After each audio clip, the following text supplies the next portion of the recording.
Yun naman po tayo, no? Meron naman po nagtiwala sa atin. Tayo po ay gagawa ng panibagong cabinet.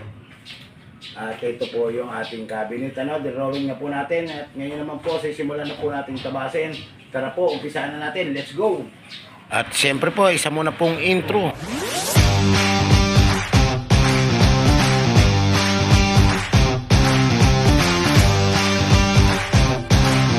Bali, ito po yung susundan ng ating cabinet, ano? Yan po yung design na ating gagayahin. Ngayon, simulan na po natin ang tabas. Sa pagtabas po, kailangan alalay lang po, ano? At syempre, dito nga po pala ay tayo ay magtatabas na po ng ating mga laminated na gagamitin, ano?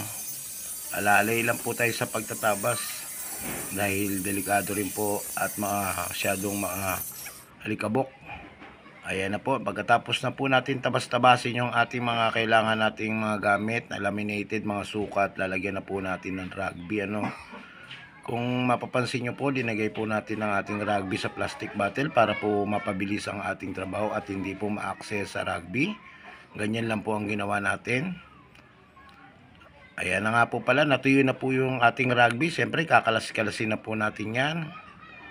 Pag natuyo na po, pwede na po natin dikitan ng aging. Yan, kung mapapansin nyo po, iyan na po, in-agingan na po natin yan. Sa pag-aging niya po niyan ay madali lang din po, ipantay nyo na po yung kabila. At syempre, huwag po natin kalimutang pokpokin. Ayan, gamit po tayo ng rubber mallet, ano, o rubber hammer. Ayan, ganyan po ang pag-aging. Tinutok ko na po pala sa camera para makita nyo po. Ayan, pokpokin nyo po ang paganyan. At pagkatapos po, siyempre, ano po ba ang gagawin natin? Siyempre, kakatiri na po natin yung mga sumobra na ating pang-aging. Ano yung edge pad na tinatawag? Ayan po. Kakatiri na po natin yan. Yan, hanggang sa maubos lang po natin yan. Kakatirin lang po. Pagkatapos po natin katirin, siyempre, ang gagawin naman po natin ay hahasain naman po natin ang ating cutter. Huwag po natin kakatamin. Ayan. Sa pag-asa naman ay pagkasa naman po ng ano nito, kailangan po ay medyo bilugin nyo, no, para hindi po magasgasan yung ating kabilang laminated. Ayan, siyempre inimpisahan na po natin buuin ng ating cabinet. Ayan, ginamitan na po natin ng mga tornilyo. Sa pagtutornilyo po natin ito ay siyempre po kailangan po natin ibaon yung ulo. At yung gagawin po natin dyan ay tatakpan po natin yan. Mas matibay po kasi kapag ginamitan ng tornilyo. Ayan, mapansin nyo po, ayan po, gumamit po tayo ng ating puncher, ano. At pinupokpok po natin ng rubber mallet para magpantay po. Ayan, ngayon naman po, pakita ko po sa inyo yung pagbutas. Ayan po, ganyan po. Ang ginamit po natin ay rotor bit, ano, para lumubog po yung ating takip ng tornilyo. Ayan naman po, ginamit natin yung pandikit nga po pala. Ang ginamit natin ay liquid nail para po magsara at magkahawig ng kulay, ano. Ayan, matingnan nyo naman po. Ayan, nakabuo na po tayo ng dalawang malalaki. Dito, ayun pa po yung isa. At si Richard po ang pinagbukas ko. At ako po humawak ng camera. Ayan. Sa paggawa po ng cabinet ay madali lang. Ayan pa po yung iba nating inigingan. At siyempre, tatabas pa po tayo para sa pang ating cabinet na pang ibabaw, ano. Dalawa rin po ang bubuuin natin. Bali, 7 cabinet nga po pala ang ginawa natin. Yung una po ay maliliit. Ito naman po ay malaki. At siyempre, meron din po itong extra maliit. Ayan po, lilinisin lang po natin yan, ano. Ito pong ginagawa namin na cabinet ay modular po, ano, yung party-party siya. At doon po sa kondo po, assembly na lang. Siyempre, yan, nakita nyo naman po, naghaharutan pa kami na magkumpare. At siyempre, dito naman po sa pagre-retoke, kapag may gasgas na bahagya, retokehin nyo po ng kakulay niya. At ngayon naman po, sisimula naman po natin na gumawa ng drawer, ano. Sa paggawa po ng drawer, siyempre, unahin po natin sukatin yung pansahig. Kaya pag sukat po natin yung pansahig na yan, sinukatan na po natin yan. At ngayon po ay guguhitan natin. Ngayon kukunin po natin yung ating drawer guide. Yung ating drawer guide po ay ikakaltas natin. Ayan, nagpicture-picture pa, nagselfie pa yung aking kumparing pogi. At mabait, mahal na kumpare. Ayan na po, ginuhitan na po natin. Siyempre, gagamitan na po natin ng clamp bago natin tabasin. Ayan na po, tinabasan natin, ano. Ngayon, sa pagtabas naman po ito, tanggalin na po natin uli yung ating clamp at isusukat na po natin yung ating pinaka guide, yung pinaka drawer guide. Ito naman po yung katawan na tinabas na rin po natin. Siyempre po, assemble na po natin to. Ayan, makikita nyo po sa pag-assemble naman po nito, siyempre dahan-dahan lang din po. Guguhitan po natin yan.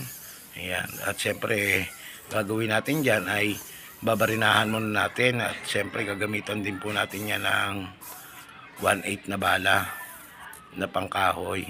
At ngayon gagamitan po natin ng rotor bit. Ayan, gaya po yan ng mga katulad na video na ginawa nating cabinet. Ganyan din po yan. Parehas lang po ng ginawa natin yan nung una. At ngayon, ayan, inassemble na nga po pala natin. Tinornilyuhan na natin. Siyempre, pag natornilyo na natin lahat yan, nakumpleto na natin. Ano pa ba ang gagawin natin? Ikakabit naman po natin yung ating drawer guide. Yung ating drawer guide nga po pala, ito ay pull out, ano, nahihila po ito ng sagad. Ayan, ito po ay heavy duty. Medyo mas mahal ang materialis nito kaysa sa mga ibang drawer guide. Ayan, wag nyo na, doon nyo po tornilyo sa pinaka may adjustan. Ayan, okay na po. Ngayon, siyempre, kinalas po natin yung drawer guide. Ilalagay naman po natin yung pinakakatawan ng drawer guide dito. At siyempre, magsasapin po tayo ng 1/4 para nakaangat po ang ating drawer sa sahig. At ganoon din po to, tutornilyo po natin ng doon sa may adjustan din po para madali po tayo makapag-adjust kung sakaling mawala sa eskwela po ang ating ginagawa, ano, na drawer guide na drawer. Kasi po lahat po ng drawer ay hindi po lahat perfect eskwalado yan. Minsan po sumasablay din kahit isang guhit, dalawang guhit. Ayan, kaya po ang ibang drawer guide ay lagi pong may adjustan.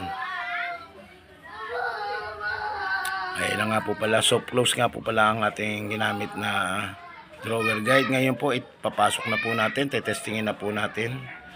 Sa pagpasok, siyempre, dahan-dahan din po para po hindi po masira ang ating ginagawa. Ayun. Ayan, soft close, dahan-dahan lang po, no? Ito po pala ay wala pang takip. Ngayon, gumawa na rin po tayo ng takip.